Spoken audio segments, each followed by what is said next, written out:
What's up, everyone? It's Roger here from DisKingdom.com with Infinity and Beyond, episode number 110. I am joined, as per usual, in sleepy Washington. James there. How you doing, James? I am doing all right. How are you this morning? Good, all right. Nice to see there. You've got your full cat display set up so they can kind of jump around there. Yes. Give them something to do while they're on the show. One of my cats is... I got some background noise going there. One of my cats was actually just up here a couple moments ago, but she must have sensed that she was going to go live and didn't want to. So, no.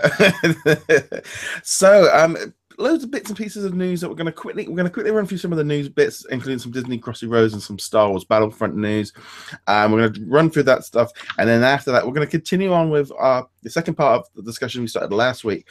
But this time we're going to look at Disney Infinity 2.0 with the thing of hindsight and looking at maybe where Disney Infinity 2.0 was a problem for Disney Infinity as a whole.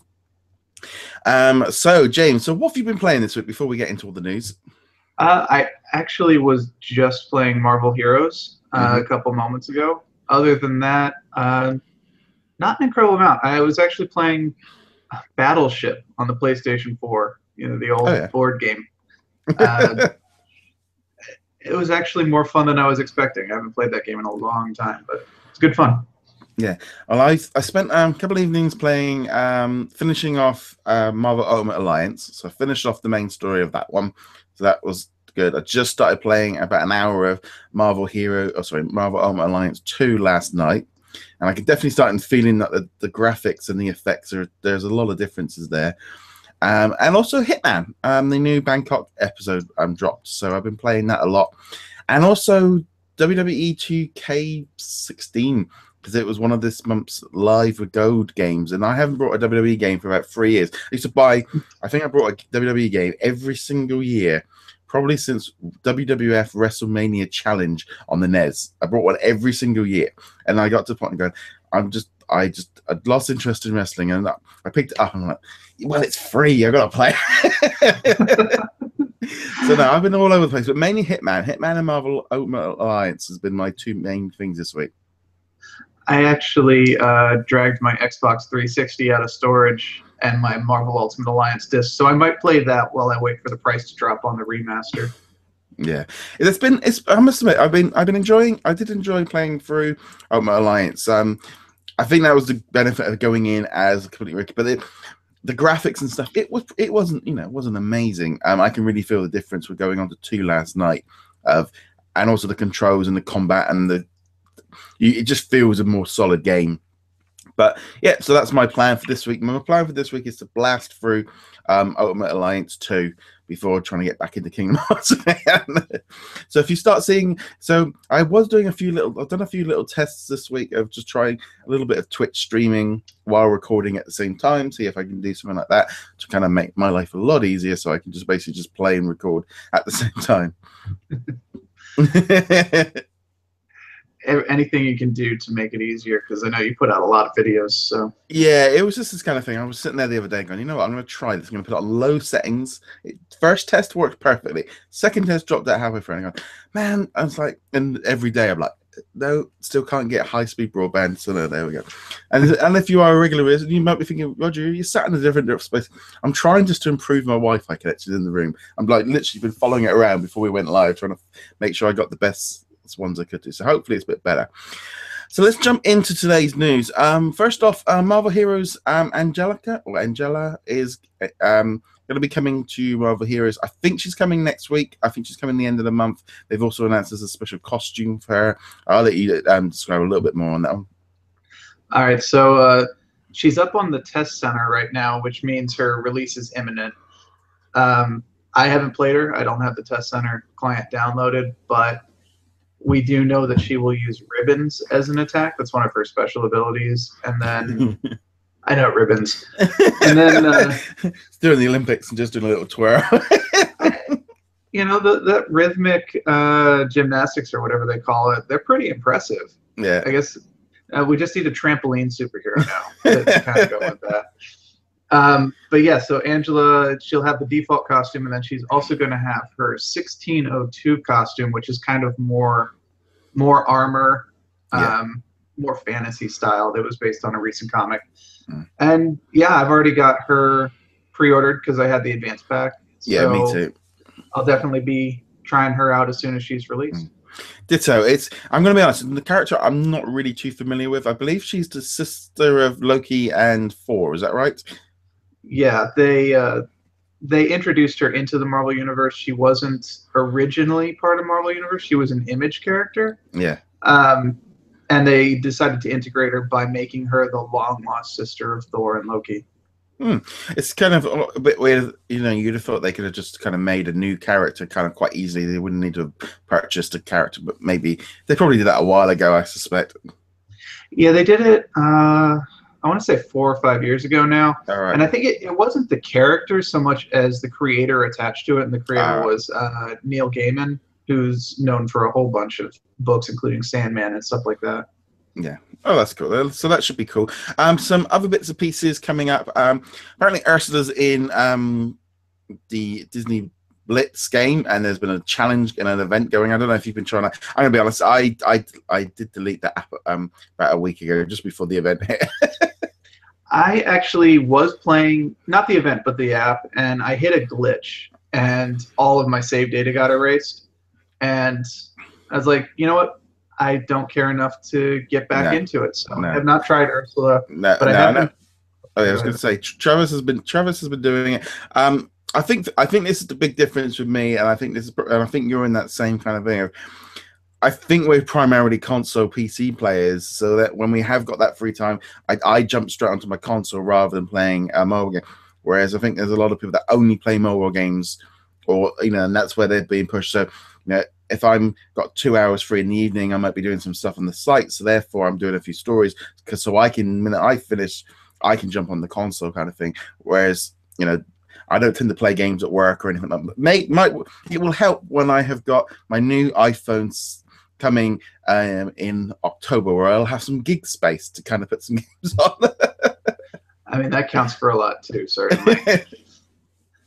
Also, we have got Zootopia Hidden Files is a mobile game that is now out on iOS and also Google. Now, this game is I actually played this a few months ago. I got it on the soft launch player. You basically got to find little things on. It's like hide and seek and finish it. Now, they kind of put out a trailer, sort of saying it was out, and it was good, and it was. And I think one of the big problems for me is they obviously soft launched it. They then put it out as a Windows exclusive for a bit, and then they kind of it feels very much like we've got this app. We aren't really going to spend any money or any promotion or doing anything. It seems very, very lacking in terms of how they've promoted it. I think that there's a specific market for the hidden picture genre or whatever you want to call it. So I think that they decided, we don't need to promote it much because these people are going to follow everything. Yeah. And then, if you're not into that genre, then it doesn't matter if it's got a Zootopia coding to it or not. Yeah. It's fine. If you're into those kind of games, definitely give it a work. It's completely free, so download it and try it out and let us know what you think of it. I did put up a video a few months ago of playing it, and then at Gamescom, it was announced there was some information coming through on Star Wars Battlefront. Basically, Star Wars Battlefront VR is now it's been rebranded the Rogue One mission. That on there, so that sounds pretty cool. I like the fact they've mixed it all in that on there. It's going to be out in the holiday season. It's going to be free for anyone with the game that has the VR set for PlayStation VR. I'm excited about this one. It really depends how I get on with this demo in a few weeks' time when I try it out, of how I get on with VR or not. And I've got the money saved for the unit, so I'm ready to go. But I am not pre-ordering or anything until I have tried it out. I'm being quite restrictive on myself on this one. I mean, as I said last week, I've played the VR at a demo at Best Buy, and I liked it, but it's not worth $400 for me at this point. Yeah. And Rogue One isn't going to change that for me. But you can bet if I get the VR, if the price drop or like a must-have game comes out, the first thing I'm downloading is Rogue One. Yeah, Yeah, I mean, honestly, it's Batman and Rogue One are the two things that are pushing me forward, but very much kind of in that sort of test zone of like, well, I'm gonna just hold off. I think the fact that the VR unit comes out while I'm on vacation has actually kind of made that kind of thing of going. There's no point me pre-ordering it because I'm not going to be anywhere to pick it up, so I might as well just wait. But no, it's kind of cool. I think this is going to be a big thing to bring people in. It's interesting that they've not sold this as like a separate app. It just seems to be, again, push that Battlefront as a platform. That seems to be the way they want to do it, rather than, they could have probably easily slapped a £15 expansion pack or just even a separate experience and just had it out there on the PlayStation Store. And I'm sure lots of people would have bought it regardless. Oh, absolutely. And I kind of hope that they do anyway. I hope they release this, and then I hope that there's enough of a fan following that we could get a full release with a full campaign and stuff to do, because I love these kinds of games. So yeah, I think that definitely Battlefront 2 next year will definitely be a big step up for the game.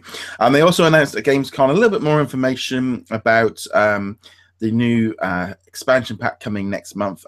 Death Star, gonna be a new I think there's a battle station mode, which is 3 different sections, and there's a bit of space, there's a bit of fight, there's like a boss battle with Darth Vader or something. Which I think looks cool. It definitely looks like they're trying something a bit different with the modes and trying things out. I'm excited to try it out and see what it's doing. But to be honest, I was kind of a little bit. There wasn't really a lot of news coming out of Gamescom. I was expecting a lot more. Yeah, Gamescom, at least from the Disney perspective, was kind of disappointing. I am looking forward to this. I don't have the season pass for Battlefront, so I'll have to wait for the Death Star pack to become available for a decent price. But I like what they're trying with it. I just wish they had added some new spaceship types. I know we're getting a hero craft for both the Rebels and the Empire, but it's still going to be X-Wings, it's still going to be A-Wings, TIE Fighters, and TIE Interceptors. It would have been nice to get another ship in there, because we've been playing with those since the beginning. Yeah. So now I do like how they've. I was actually talking about this to my mum yesterday. I was mainly talking about the Hitman kind of thing, of how this like episodic content. Actually, I like this format that seems to be becoming the norm. I was drip feeding that content out, because I think as more of us have like busy lives and stuff, that there's little content drops. They're good in terms of they give you like a few hours at a time or 5 hours. So whereas like a new game drops and I've got like 15 levels to fly through, and some people will fly for it in a week or a weekend, and some people might take a year and then they can pick them up. This like episodic content, and that's how I'm viewing the season pass. Really, it's just like little drip feeds. I've liked it with the Lego games this year. I've been getting the levels like every other week or something like that. I'm liking this format because for me, it's like, I get to play something new this week. And I'm actually kind of really digging this system at the minute. I think the companies that do it right are going to see returns on that. Being able to say, this game that I bought 6 months ago still has new content, and I have a good reason to put it in rather than just replay value, is a great incentive. I just wish they didn't charge us for the season pass on this one. Yeah, I mean, it's like the Hitman model. I think I love it. I love this idea of stretching it, and they've just announced season 2 and season 3. I'm sold. I'm in for the next 3 years on that system. I know some people like to play the game and just blast for it, but this Battlefront stuff that with this season pass, if they had just done all of this stuff back in November, I wouldn't be going back into it next month and back into it in December with all this content. So, you could say, well, if it was good enough, you'd be playing it all the time. But I do like this kind of constant upgrades and stuff. And I do wonder about this Rogue One. Not only does the VR mission, but the expansion pack, how much they're going to try and basically do a last-ditch second push for this Christmas for Battlefront. I mean, since Battlefront 2 is still quite a ways off, not even officially announced as far as I know, they've got to do something to keep it in sales this month or this year. Yeah. I was going to say, I'm wondering if they are waiting on Battlefront 2 until basically all the season pass for Rogue One is done. Almost that thing of they don't want to cannibalize the systems. Like, we are pure focus, because even if 2 does come out, or when it comes out, it's not going to be till October, November anyway. Yeah, that's true. You don't want to end up in that situation where people are like, well, I could get this, or I could just wait for two. Yeah, it is that kind of situation. But yeah, so lots of Battlefront news. That's kind of, as we know, that's the big sort of Star Wars game of the year, really, for content coming up between. And the Kingdom Hearts 2.8 was on demo at the event, so people were playing that. Don't think there was a lot of news coming out from there of anything new. It was the same demo that's been at the other event. I am really hoping that they are at EGX next month, so I can try out that demo. I did actually order one of the original DS games for Kingdom Hearts for my vacation, so I can literally sit on the plane and stuff. And like, I thought I'm not going to get Dream Drop Distance because I want to play that on the PS4 version when it comes through. I thought, you know what, I'm going to get one of these ones, play it a little bit. You know, I've got some time. I'm going to be on the plane. I've got things, so let's kind of.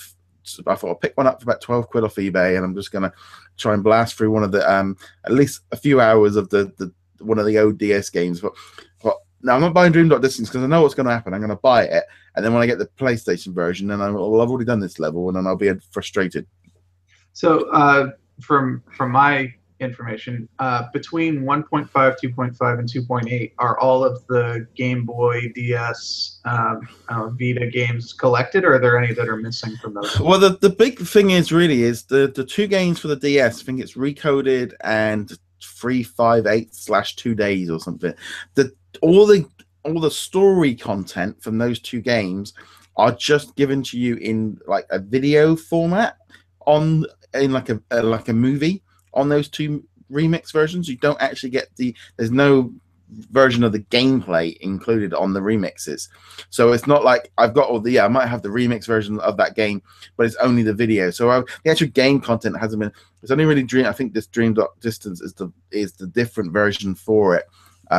So they've actually tweaked it enough to do it, but yeah, so the actual gameplay isn't included in the remix. Okay, gotcha. And now they just need to re-release the mobile game as a platform that people might actually follow it on. Yeah, I mean, I mean, this is kind of whole thing about when Kingdom Hearts 3 is going to drop. A lot of people are they said they're going to announce some more information this year.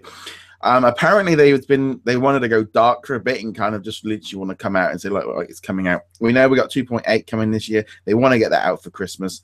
I think they're going to go. They're not going to say anything for the next few months because they're focused on getting 2.8 out the door and doing it.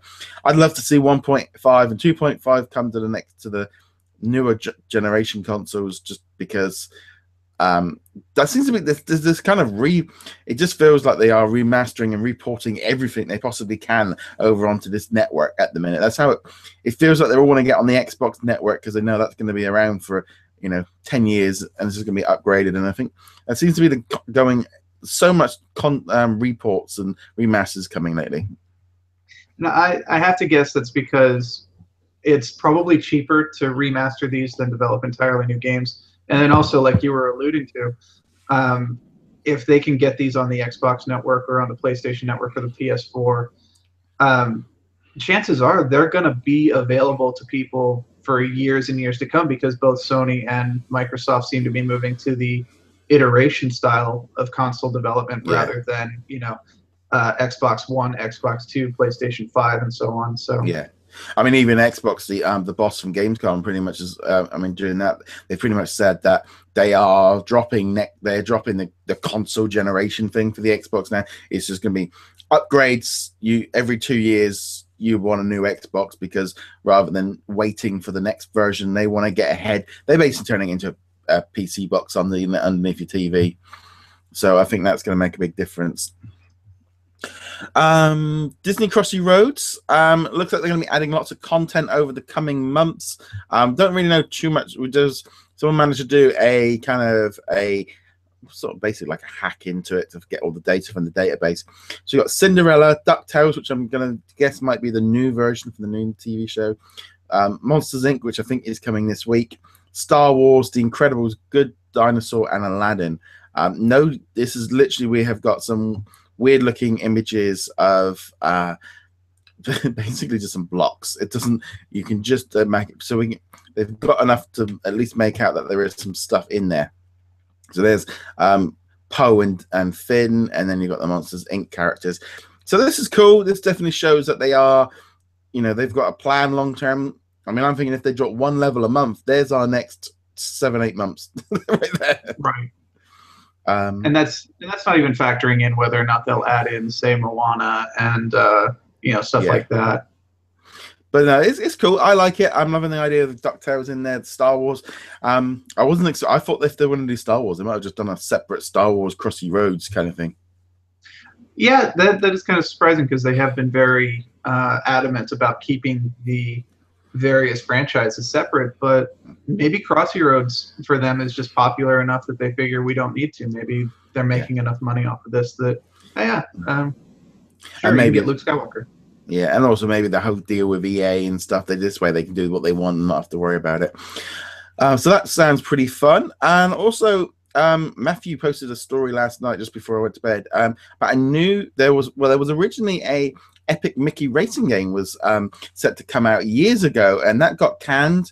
Kind of looked a little bit like sort of what we know as maybe Toy Box Speedway. So Epic Disney Racers. So this would have seen them racing. You kind of got Oswald, you got there. I mean, and it also sounds like they were doing an Epic Donald game as well. That was on this, but again, Epic Mickey 2 failed, and that was the end of that.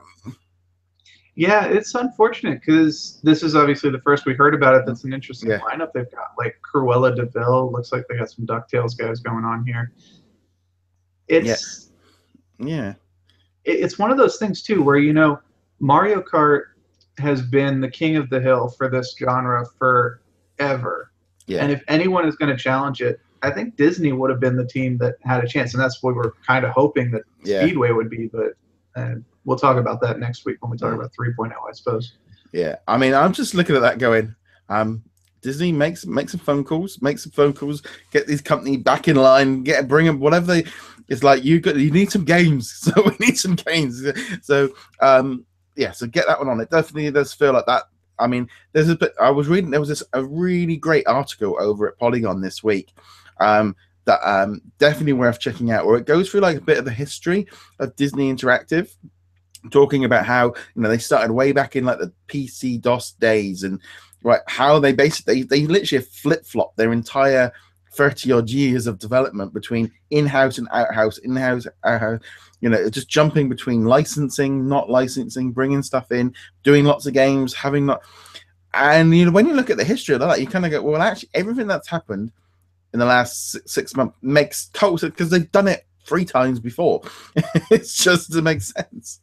Well, you do what you're good at, right? And if what you're good at is flip-flopping, then... Did you get to see that article? No, I actually didn't see that article. No, definitely worth giving it a read. I thought it was a really well done piece, because it's kind of interesting to see like how like there was the highs and the lows of like Disney games of like the Aladdin, Sega Genesis kind of days of how they started doing stuff.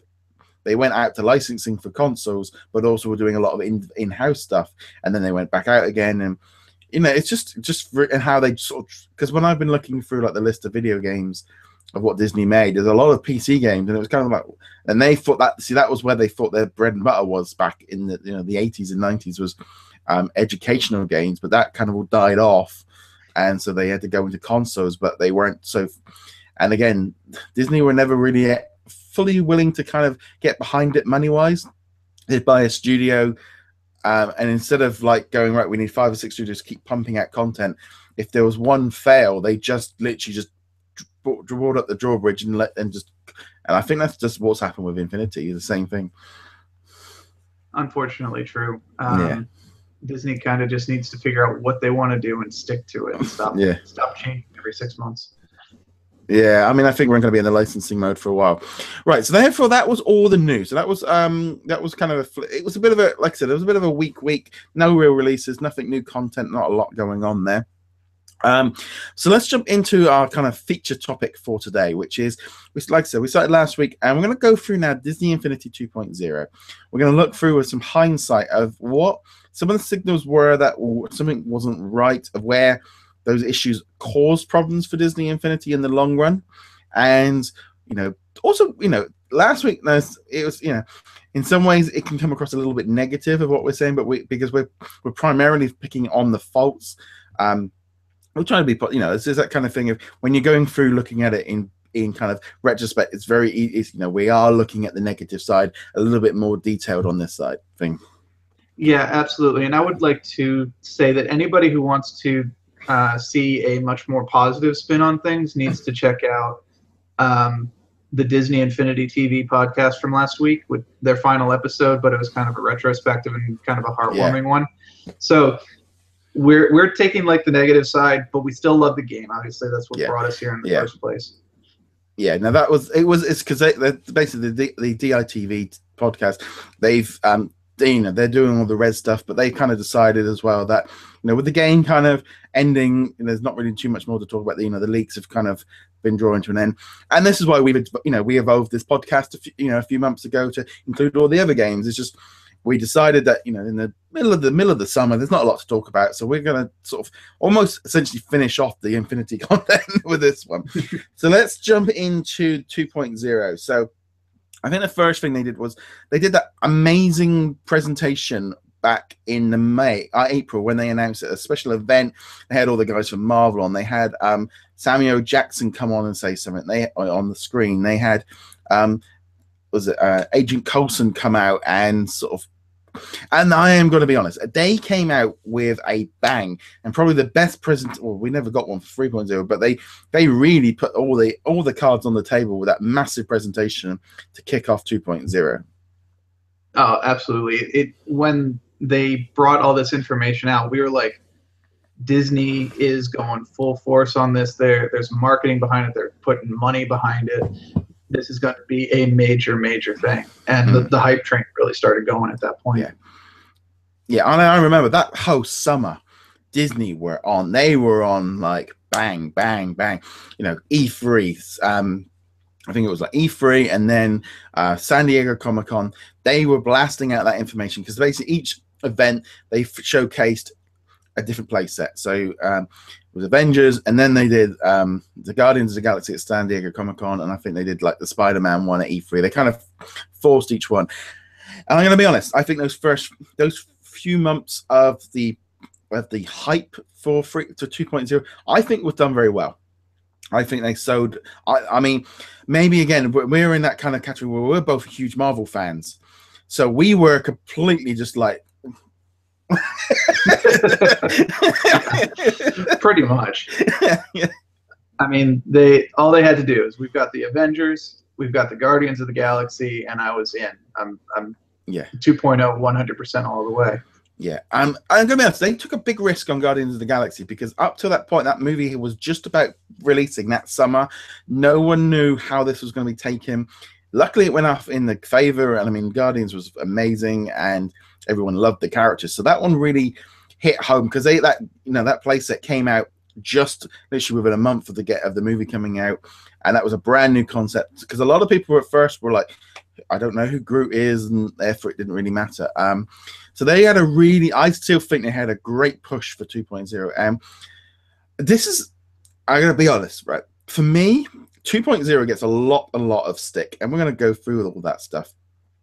But to me, 2.0 is actually almost the highlight for me for a couple of different reasons. I thought the toy box was when I really got into toy box building, was the 2.0 era. I spent more time, I think, playing 2.0 than 1 or 3. So I spent a lot of time in 2.0. And they obviously came out with those free play sets, which I actually loved. I thought they were a lot of fun. I really enjoyed playing. Guardians less so. Guardians was slightly lacking. And obviously the whole thing of them being in New York was a little bit too familiar, but I enjoyed playing them. I thought they were a massive improvement in terms of playset playability over the previous playsets. And in general, I thought that it was a good lineup. There was issues with it, and there was issues after it. But that initial launch thing of the free play sets, I was so impressed. I loved it. I thought they were some pretty good play sets. Oh, I absolutely loved all three of them. As a huge Marvel fan, I was thrilled to have the Guardians up front on day one.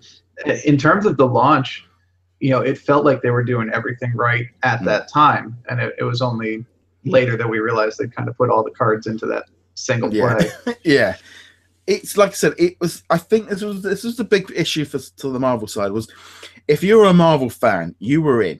and they were going after a different audience. They were trying to go after a different Disney Infinity audience, focusing on the Marvel.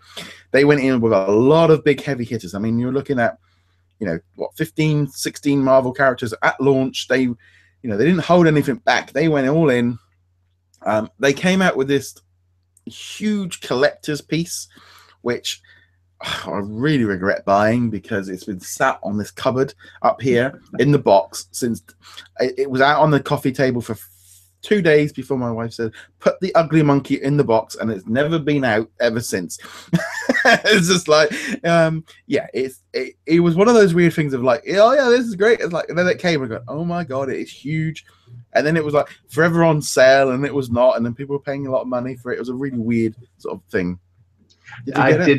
I didn't have a PS3 or a PS4 at the time, so there was no point in me getting it. I know it came with the Hulk, which didn't get released much later, and that was like the one thing where I was like, oh, I wish I had the Hulk. But no, I have never gotten it. One of my local Toys R Us still has a couple of them, but they haven't, for whatever reason, marked them down at all. So I'm not paying $150 for that.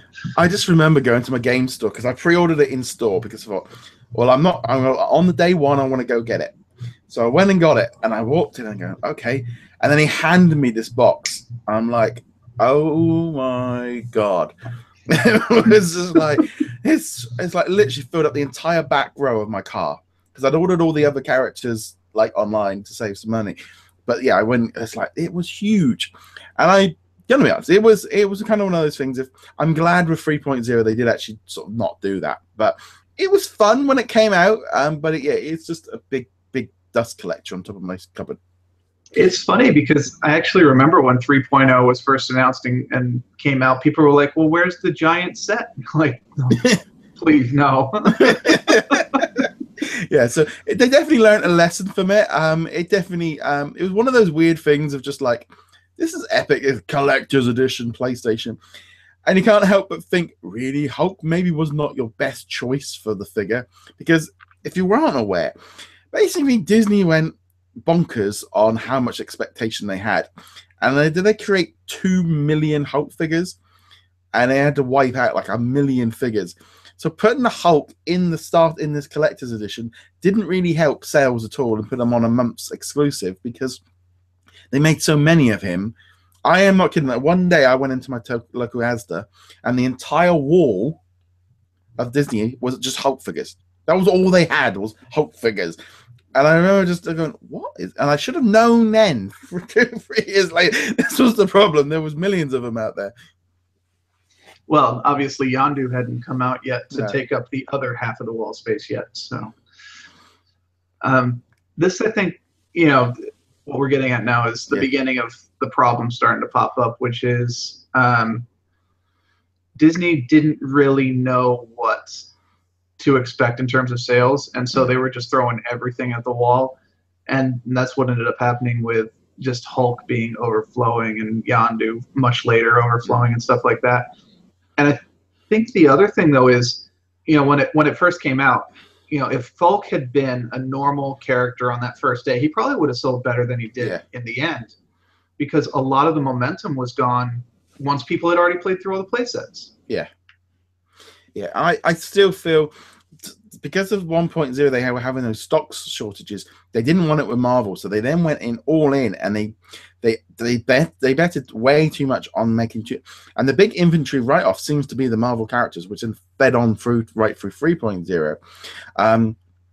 And this, I think, was a big issue because it came out with all those figures, all the play sets, and there was a great kind of I enjoyed it, and I don't want to really kind of... I think that's the one thing I gotta keep pushing, was the fact of they made a lot of mistakes here, but that content I enjoyed and I loved playing it. I played through those play sets 3 or 4 times, and I'll be playing through them again. They worked. They brought in the crossover coins, which I think worked well. That was the start of what they were listening to people's reactions. You know, there was loads and loads of characters. You had to flip and flop a little bit more. There was a proper boss battle where you actually ended the game. So they'd improved a lot of things over the playsets from the first ones. And sorry, go ahead. Yeah, and then we had and I just felt like I said, those playsets, they did their job. I thought they were good playsets. I thought so too. I enjoyed all three of them. I've played them multiple times. I played them even after 3.0 came out.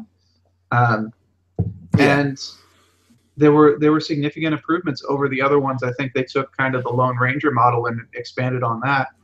And then they were also benefited by a better combat and skill upgrade system that came out with 2.0. I mean, that's it. I mean, when you go back and play 1.0 and you realize the punching and the fighting and the battling, the superheroes really did kind of boost up the whole game. I do think that was a massive improvement. The problem was, and this is one of the biggest problems with 2.0, was they did not do any more play sets. You had them at launch and you didn't have anything. That was it. That's all you had. Now, that was one issue of not having enough play sets for the Marvel stuff. You know, you had all your content at once and that was it. The big problem with 2.0, in my opinion, was they abandoned everyone that was in 1.0. They threw out some Disney characters as toy box stuff, and they basically just dumped the whole all their buyers from the first game just got dumped because they never got one Disney playset for the whole of 2.0. It was only toy box characters. There was only a few of them, and I believe that was one of the major issues with Disney Infinity from that point on. They fixed it a little bit with 3.0 because I think they realized what mistake they made. But Marvel not playing well with others meant that they went all in, and I think there was almost like too much cockiness from Marvel's side of things to think that this was going to sell these things, and the Disney people would just go along with the ride, and they didn't shut up about it for probably 18 months from when that first initial event took place until 3.0 was announced. All we had, and I'm sure you had it, I don't know if you were with iHeart at the time, was "Where's my Disney? Where's my Disney?" That could have been a hashtag. It was just like, "Where's my Disney? Where is it?" And it caused problems for constantly with that game. Yeah, and I think part of that too was, of course, none of the 1.0 playsets worked with 2.0 as well. So you couldn't even go, all right, I don't have anything new, but I can at least load up Lone Ranger or Cars in 2.0, get the graphical upgrades, get the skill tree upgrades, and those didn't work either. So you had this fantastic launch, and then nothing for anybody. No. They then did this weird thing, and they then tried cannibalizing their own audience with the Disney Toy Box starter pack, which came out a month later with Merida and Stitch, and that got even more confusing for people. This was one of the biggest issues, I think, for 2.0 is the confusion factor. They then put out this second toy box pack, and it just was confusing. It was a way of like, then Disney people were going, so I'm getting this, but I'm getting no play set, nothing that I want, that I like from the first game is in here. And it didn't go down very well. The only stupid thing with 2.0 is I bought way too many starter packs, because I brought the collector's edition. I then brought the Disney pack, because in all honesty, it was cheaper for me to buy the starter pack for the toy box one than buy the figures individually, because there was so much discounts on it. And I also would get the toy box game disc, which we'll discuss in a bit. And then I bought the Vita version. So this was this kind of thing of, they really cannibalized their own market by really oversaturating it. And it's like you were saying, confusion would become the name of the game at this point. Not just with the starter packs, but again, going back to what works in 1.0 and what works in 2.0. What do you mean I can't use Rocket Raccoon in 1.0? Well, they're not forwards compatible. What do you mean I can't use Lone Ranger playset in 2.0? Yeah. Well, they didn't dedicate the resources to upgrading it. No. So. But there was also this big issue with the jump to 2.0. They jumped generations mid. So we then got it on the PlayStation 4 and the Xbox One, which meant for me personally, great, amazing, you know. But they never brought 1.0 to those consoles, which was then an issue. And I think that was one of those kind of things of, they really needed to do that. And I think they really needed to kind of focus on getting it done right. They didn't do that properly. And they also dropped the Wii at the same point, which, fine. dumped the Wii. That was, it was an ancient system. It was not doing very well. But there were so many families on it, and they didn't like being pushed onto the next. People still don't. I mean, this whole thing of like generation systems, people want to still be playing because they think that console should deliver games for the rest of their lives. So they dropped the Wii, and so that improved the technical things, which is why the whole game moved forward was when they dropped the Wii. But that again was more confusion, and you had this new. But then for me, you couldn't go back and play those old games because you didn't have the old console. That was the other problem. Yeah, like most people, if you got the Xbox One or PlayStation 4, that meant you got rid of the previous generation console. Maybe not immediately, but in the near future, because why would you use the old console when you have the new console? Yeah. At the very least, it's going to be collecting dust in your closet or something. Yeah, I think that was the big issue. They then had, we had these toy box game discs, which were, I think they were undersold because I think they were very good discs. They were a bit of fun. They were very simple. I never understood the way they sold them was this kind of thing of, oh, this is the way the game's going to move forward now. And they never delivered that. I was always expecting these toy box game discs to keep coming, and they never kind of did that. They sort of sold them that these were going to be something they could update, and it was like, no, you just, at the end of it, you look back on it now 3 years later, and you just tried to do a cheap play set. You didn't put as much effort as they did into Toy Box Takeover and Speedway as they did into these ones. And it's like, this had so much potential. I remember I was talking about it for years of how I never felt they took the advantage of that content. That Toy Box game disc was where they should have gone with the play sets to begin with. And that was what, everyone could use them. And they just misunderstood it. They just didn't get what they were doing. Yeah. And, the best part of those Toy Box games was any character was usable, or at least for 2.0, it was segregated between the Disney and Marvel characters. They would eventually correct that. But this idea that we could finally have all of our characters playing in one cohesive playset was what I wanted, what most players, I'm going to speak for most players here, and I think I'm right, wanted to be able to do was say, I can have my Frozen characters, I can have my Big Hero 6 characters, I can have Donald and Mickey and all these guys just in one adventure together conquering the bad guys. Yeah, I think that, again, this keeps coming back to the confusion factor of what was going on. And not having Disney was a major issue. And I still think one of the biggest problems they made was the same mistake they made with Frozen. Big Hero 6 was a massive, epic fail to me that they did not do a playset. They did not do a playset for that one.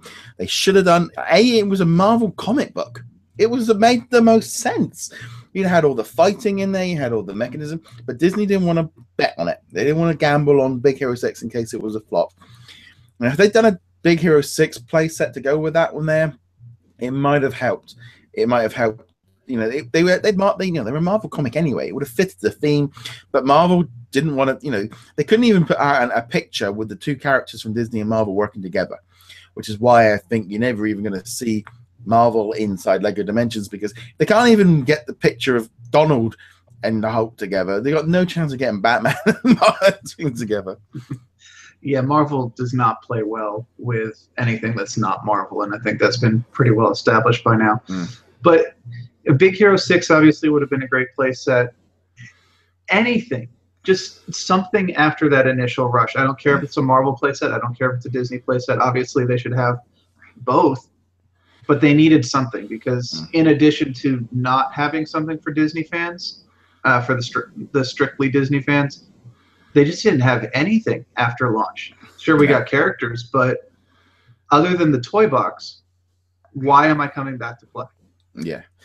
I mean, the toy box had an entirely different thing, so I'm going to go into that in a little bit more. But as far as like releases of figures and stuff, we had some more Marvel figures coming in the January. We had like Loki, we had Ronan, we had the Green Goblin. We also had Falcon and Yondu follow that up.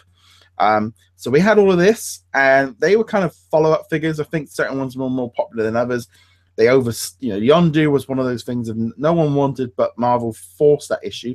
I remember Falcon being a bit like, well, okay, so he's just been in the event, just been in Captain America. He's a hot character, but you've made him look like the cartoon version, which a lot of people don't recognize. Loki was a cool character. Ronan, I still feel, was a bit of a weak movie character anyway. I don't think anyone really wanted him anyway. So there was a bit of that coming in and then they had Jasmine as the only Disney release in that year. And then they made that stupid mistake of putting her in a twin pack with Aladdin with Power Disc, so you had to buy two. It was just a bit mess. Yeah, it was like they didn't really know what they wanted to do at the time. And of course, Yondu getting forced down their throats wasn't all that helpful either. What was weird about Falcon, I was just thinking about this, is they eventually released a Power Disc that made him look like the movie version. But if you look at the cover of the Power Disc, it doesn't look like the movie version. It looks like a completely different character. You're like, maybe communicate what you're trying to do a little better. Right. The communication for those Power Discs, and this was a whole other topic for me, was first off, we got the game. I remember Arjan in Netherlands put up this. We got some images of the Power Discs in the Hall of Heroes in August. We didn't find out about these Power Discs until like February or March when they were coming. And then they did the thing which pissed off everyone outside of North America when they went, oh, these are only going to be available in North America. Which was just like, seriously? There was such an uproar, especially. I mean, I remember the British Facebook group, and I know like Tigger over at Disney Infinity Forum and Jason on DITV. Now we were like, seriously, you're doing this to us? You aren't. You literally just they didn't want to stock it. It's like you've changed format to this 2 different pack. You knew what you were doing because you didn't include it way back then. And then you didn't. It was like you didn't release it in countries, and it was like, come on, that was one of those really annoying. Like, this is just not right. Yeah, and I think looking at it, we can kind of say this might be when Disney or Marvel or whoever was starting to go, we need to rethink how we're doing the Power Discs, and this was their kind of way of doing that, but they didn't communicate that, and they just pissed off everybody who's not a North American. So it's that kind of thing of like, I always feel like when this kind of stuff happens, we get it a lot with content that's not available outside of the US. In a global economy now, in a global network, things are shared, things are, if something's on for sale in America, people are seeing it everywhere. And you're seeing it now with movies where a movie comes out, they want to try and get the same release date everywhere because the advertising and the marketing is actually doing a lot of its job online ahead of like traditional, the days where you might release a movie 6 months later. When a movie doesn't launch the same week as America, like Finding Dory was a really annoying thing for us. It was a month later. Well, all the adverts, everything you were seeing online was like, it's coming in June. It's like, no, the date was wrong. And it's this thing of like, I think companies are still struggling with this concept of trying to get it all out when they want to, and it's just very, very annoying that they did this. And it was it was just a real pain that they did that, and it's just very, very annoying. And that was kind of one of those little. I always say that if it had been the shoe on the other foot, and they'd released it in Australia and in Europe only, the American crew would have felt what it feels like sometimes when that kind of kicks in of they would have been an even bigger uproar, but it's like, it's only the rest of the world. There's only 5 billion of them. It's not that many people. Yeah. I think Skylander fans actually got a piece of this one. I don't know the exact details for it, but the Skylander game before the last one, the one with the little trap thingies, I think some of those traps only got released in Australia, maybe Europe as well, and people over in America are like, what? Why can't we have these traps? And I think the rest of you guys are just going like, yeah, that's how it feels. Yeah. It's just one of those really weird things. So that was one of the other issues. They were a bit all over the place. So let's see here now. So we've got Scott the Gamble and jumping onto this big issue of the confusion. We have the accessories. The accessories were all over the place. We had 2 different style format discs to start with. We had like the big boat folder, we had the bad folder. It was just a bit odd. Yeah, it was. In terms of accessories, in terms of like the physical stuff outside of the game, like the holders for the power discs or were the Christmas tree ornaments part of this, or were those 3.0? Yeah, no, they were 3.0. Okay.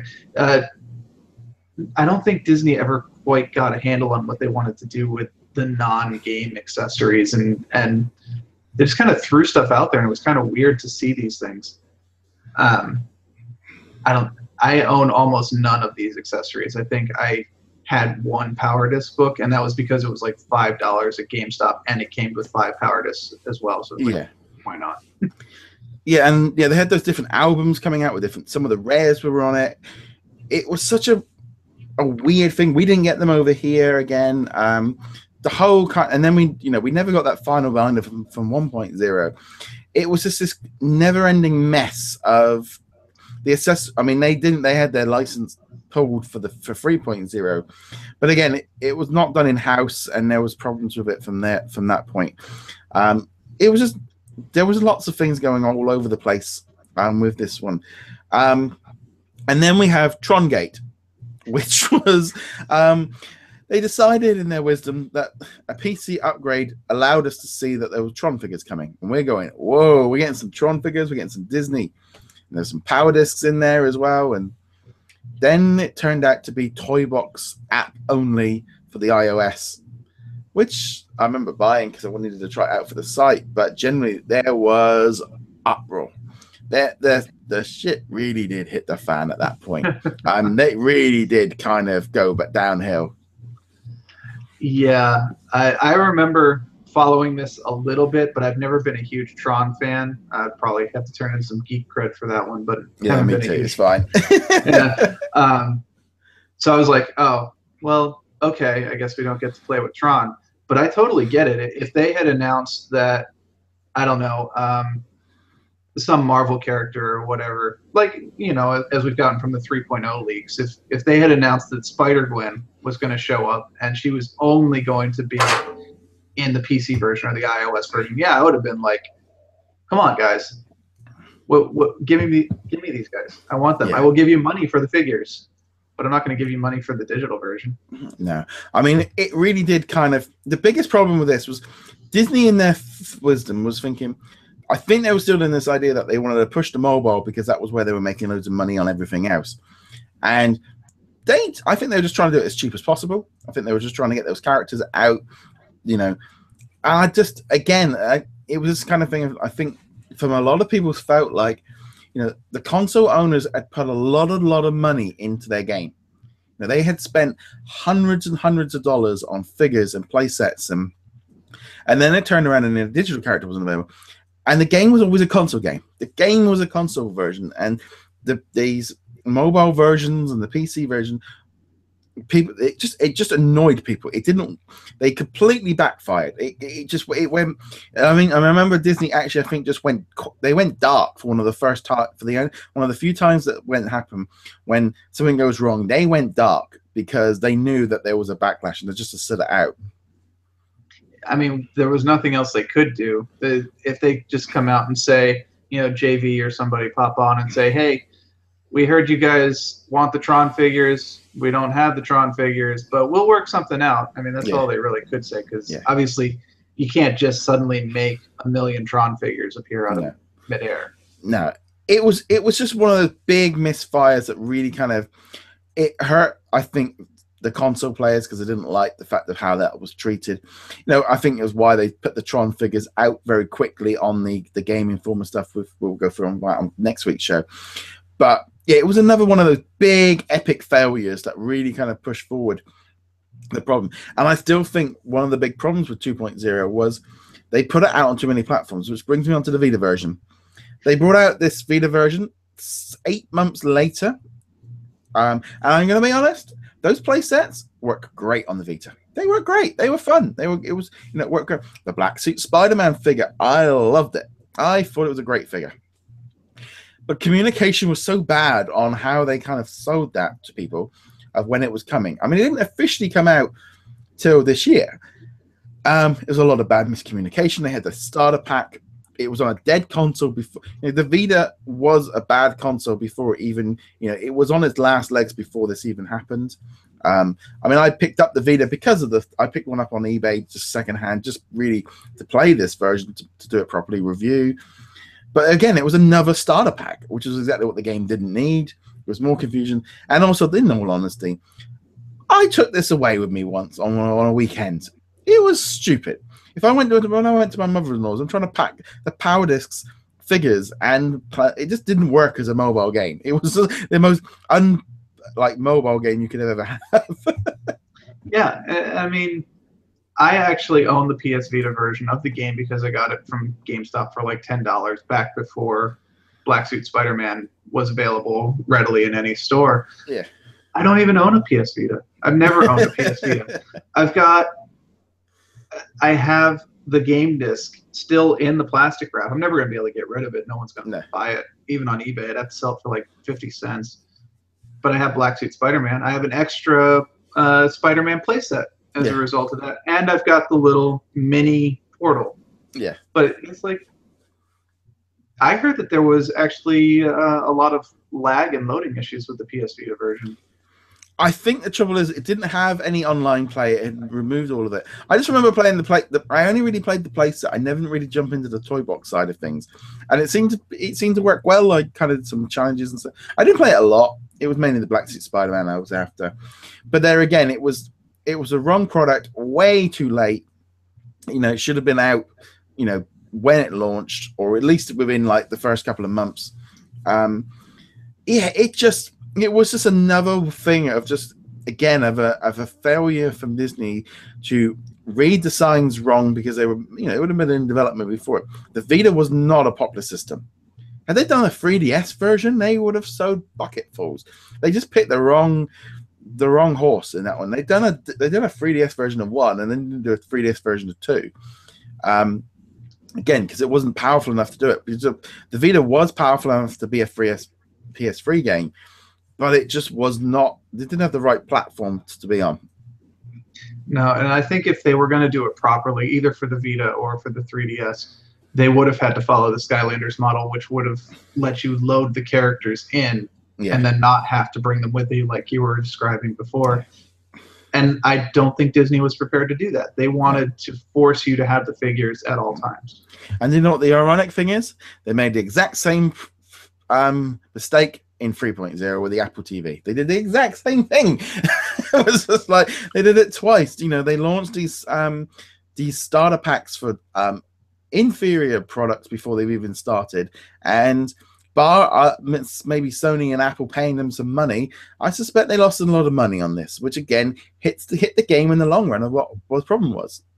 At least the PS Vita version had the Black Suit Spider-Man exclusive. The Apple TV, as we'll talk about, didn't have anything. It had the regular starter pack, and I can't imagine they thought it was a good idea. No. Or I don't know how they thought it was a good idea. No, it just was a mess with that. So there was this other issue, which kind of was the beginning of a thing that as websites kind of grew to love, was the term the leak. Because in 1.0 we never had to worry about leaks. Leaks weren't something everyone ever worried about, because they told us all about it. 2.0 was basically from the minute that Marvel Shield arrived in people's messages box, it was leak after leak after leak after leak of content being spread out, being found on retailers, figures coming soon, power discs, and it started then. I remember Subway leaking the Guardians of the Galaxy playset, and the power disc, the back of the box would give you a character, or a power discs would tell you what was coming. There was lots of leaks, and we would report on them, and sometimes we'd get told to take them down, and it was this kind of constant thing of just like leaks. And to be honest, it was a thread that went on for years, and you'd have some Disney fans would be like, you can't, they should do it, and then Disney were getting a bit messy. But I'm going to be honest, after a while, that kind of started becoming a little bit like, look, we've had 15 leaks. We've got to a point now where I just want to go, look, if they keep leaking, we can't. It's not our fault. We're not going hunting into the offices and stealing stuff. It's like you're putting it on side of billboards. It was one of those weird things. And I think it was actually probably one of the first divides in the community itself, as you were talking about. Some websites were like, whatever, it's fair game.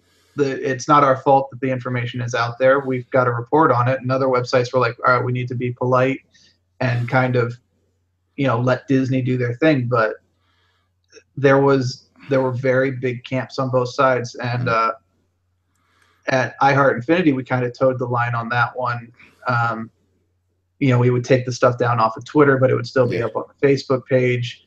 And we would try to be like, to put it out there and then immediately pull it back.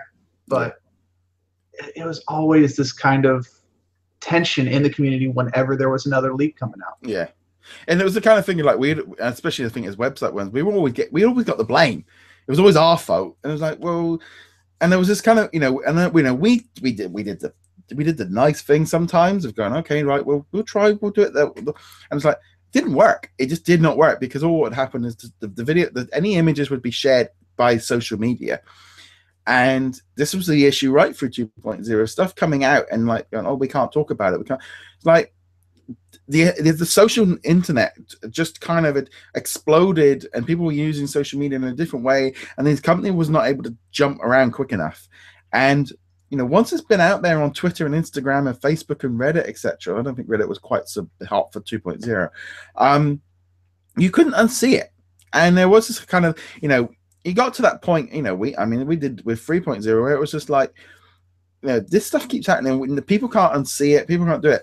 But, blaming us and kind of, there was this kind of big thing, oh, you're ruining this. Like, well, this is how it happens. It happens, only last night I posted a Zum Zum had been listed on a Chinese retailer. It happens in everything.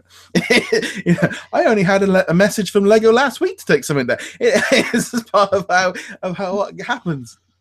It's this constant give and take. It's just the community reaction to this was so unique, because I've been part of communities for games before, and we've had leaks before, but that polarization was so odd. The way some people reacted, some people took it very personally that there were leaks up there, and I'm not even talking about developers. I'm talking about like fans.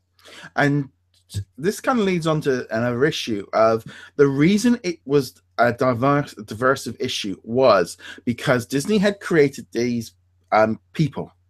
They'd personalized the game. They had made, the team had become part of the game. They were part of your life. They were part of your Twitter and part of your YouTube. And the people that were making the game had now become people. When a leak had happened and JV or someone had put like, people felt sorry for them. There was a person connected to these leaks, and therefore that was where the community was split, because there was this there were these people that you could see that weren't happy with it or weren't happy. If that happens in Skylanders, there was no one person. There was never anybody behind it. So Disney created this situation where the community had become so engrossed in this people and the Toy Box TV, and then the Toy Box TV Live and the Toy Box artists. They've done a great job of creating this community. And when it worked great. But when there was an issue like a leak or, for example, Trongate, then that was when the problem with it being so personal then became a problem for them, because, they would get personal attacks on Twitter. And then they'd get people defending them, and there'd be arguments going on in the comments underneath people, because, it was really odd. It was such a weird situation, but they had created this community, which then caused the issue. Yeah, and I have to admit, a large part of why at iHeart we were kind of like, we're not really going to report on leaks so much. We might mention them, but we're not really going to report them, was because of JV and Allison. I'm kind of like, yeah, I don't know them, like they're not friends or whatever, but I have met them. I consider they're people. They're a face to the company. And like, I don't like making them feel bad, so I'm going to hold off on it. No, but it was this kind of thing of just like, you started getting into this situation where the personal side of things was clouding people's judgments, which Disney had created a great community, and and I don't think any other game has done that. I think Lego is starting to do it this year. I think with like Arthur and stuff, they've been out there, and Jim have been out there promoting it, so they are now becoming the face of the game. And that's what Disney Infinity, they didn't do that with the first game. And you know, it works on some degree, but then on another degree, when something goes wrong, and I think Disney Infinity, there were so many mistakes and issues that the team always would, you know, that it was a double-edged sword. It would work, but when there was a problem, you know, that was the problem. And you know, people were like, "You've upset somebody," and it's like, "You should." It's like, well, that's not how every other thing that never works like this. It was odd. It definitely was, and I think the bigger issue too is, of course, you know, you got JV and Allison and those guys all being the face of Disney, but they're not the ones making the decisions on when figures can be announced or where they're going to be announced. So they're really picking up the garbage that someone else is leaving them. Yeah. And, you know, even more reason why they shouldn't be attacked over it. But then, you know, you could tell these guys wanted to release this information, but they couldn't. Their hands were tied. And it was just a frustrating situation all around because they become the bad guys, or we become the bad guys for releasing the information. And really, it's all people up at the top level going, no, we can't release this Marvel information because even though everyone knows a Doctor Strange figure is coming, we can't actually say a Doctor Strange or Ant-Man. We'll talk about it in 3.0, but Ant-Man was a huge fiasco. Yeah. I mean, it was that kind of thing. I think from 2.0 was really when we were started seeing more and more of it, of the leaks and stuff. It really became quite bad for 3.0, but the community was and I still think that 2.0 was that time of the community where, you know, you had the Toy Box, and after the Toy Box Summit, it all changed from 1.0 going into 2.0. The Toy Box was becoming a bigger thing. The challenges were becoming bigger. The Toy Box Summit fever was then before push. I still feel that 2.0 had some of the best toy boxes because it was released straight off the back. There was a lot of demand for people wanting to build toy boxes to make. We could share them for the first time with each other. More than one toy box was being published. Toy Box really hit home in 2.0, and the community just grew in 2.0. Especially the core one, we're making the toy boxes. The challenges, Toy Box Fever was like in all trying to get to that next summit, and I feel like 2.0, the community really did just come together very strong in the Toy Box for 2.0.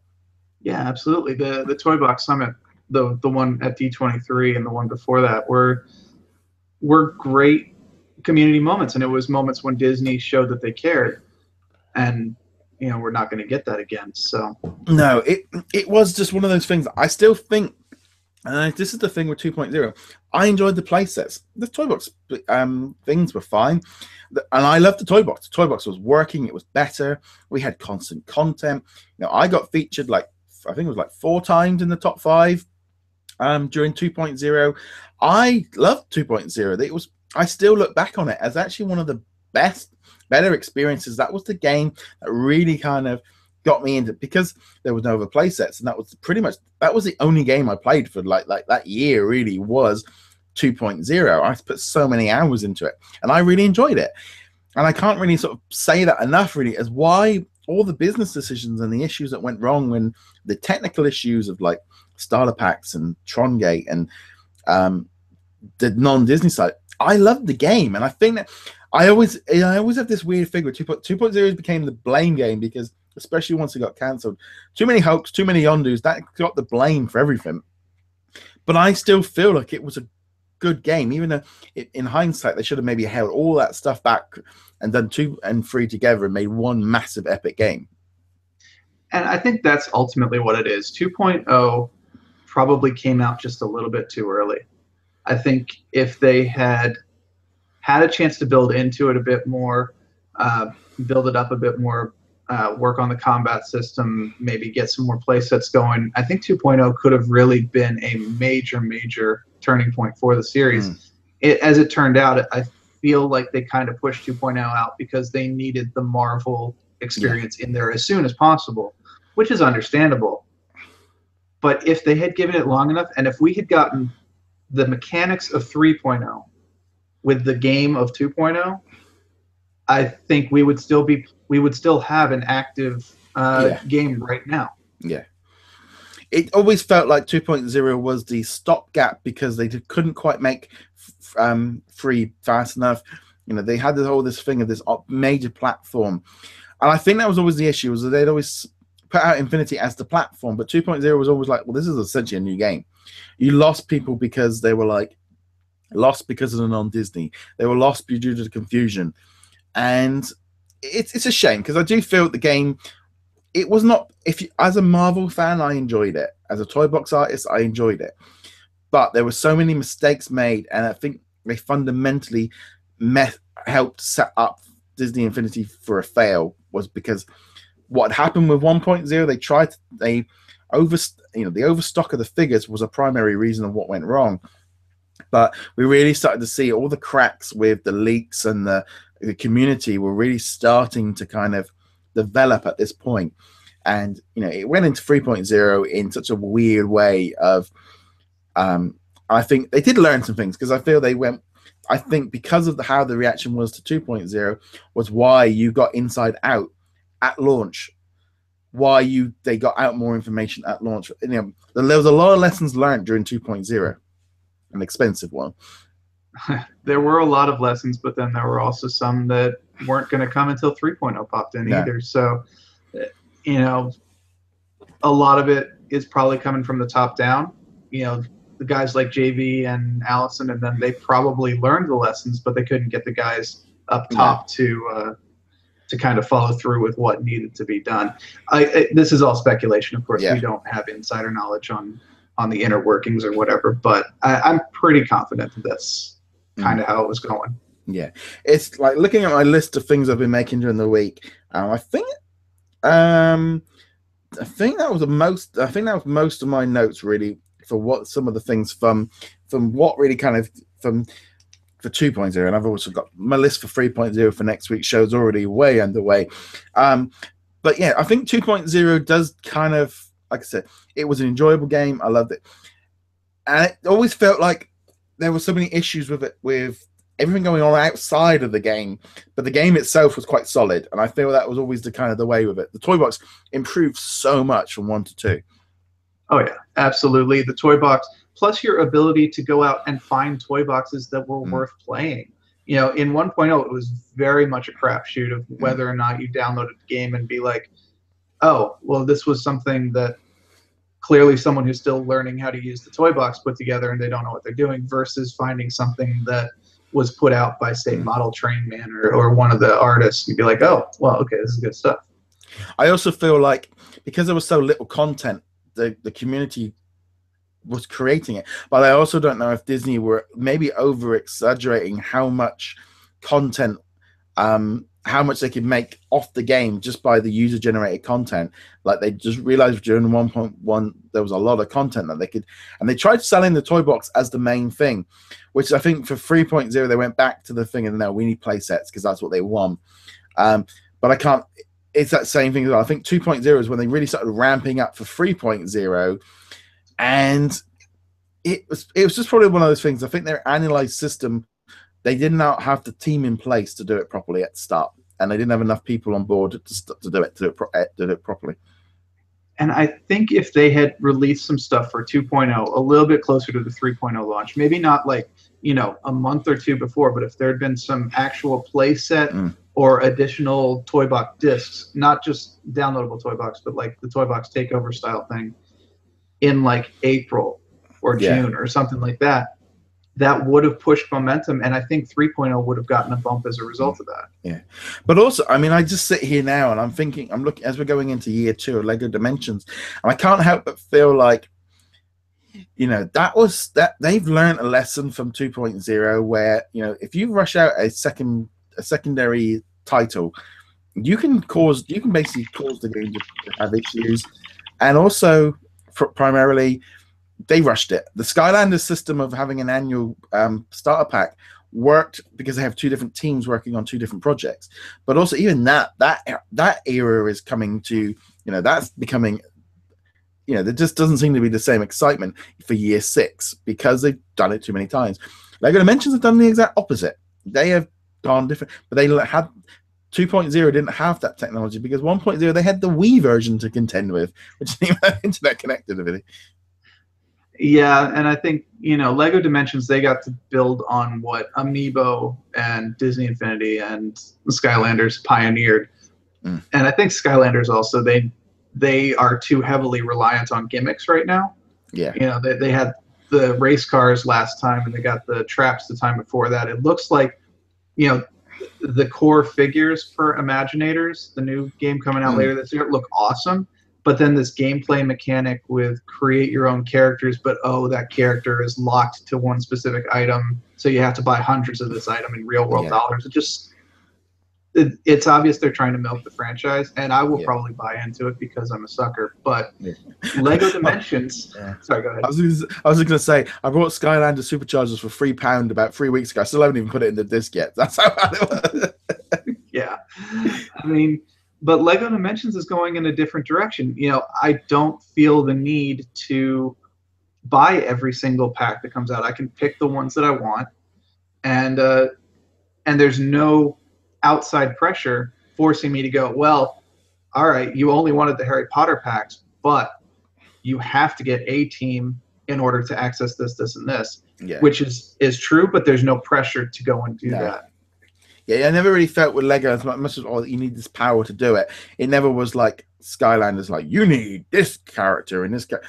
And I think that is a difference. And I think, had Disney Infinity been released 2 years later, we would have had a lot more interconnectivity, like with the internet and like updates. Maybe 2.0 would have been 2 years, or I don't know. It's just, I think in hindsight, we can look back on it and think, but there was a lot of mistakes made with 2.0, but there was a lot of positives. And I think I always feel like 2.0 deserves a little bit more credit than it actually got, because I enjoyed it. I enjoyed playing it. And I feel like as much as there was a lot of mistakes, it was all outside of the game. And I think that was the real issue for it. That, and of course, as I've harped on many times already tonight, the lack of content after the first month or so. Proper content anyway. And then again, making it so that your 1.0 content didn't work properly. You couldn't use the play sets. Yeah, okay, they unlocked all the bits and pieces in the toy box. That's awesome. But I wanted to play the Lone Ranger, and I don't want to swap out this to do it. Or, go and plug in my Xbox 360 again after we upgraded to the PS4s and Xbox Ones. Yeah. It was that kind of feeling as well of, like you said, I almost feel like, if they've gone back and it's like with hindsight of just like, there's so many other things that could have happened instead. Maybe if they just gone, right, here's a next gen version of 2.0 with 1.0 and 2.0 all in one.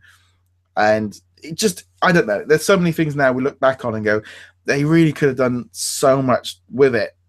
But again, I still feel like, and I'm going to be honest, Disney are not on board on across the train on everything. I see it across not movies, games, toys, everything. They might be one big company, but there's way too many chiefs inside of different divisions that aren't thinking like one big company, and they're all still thinking too separately. And Disney Infinity was a way ahead of its time. I think we probably 10, 15 years time by the time they start bringing Marvel and Star Wars in, until they start getting to that point where they are one company rather than separate ones.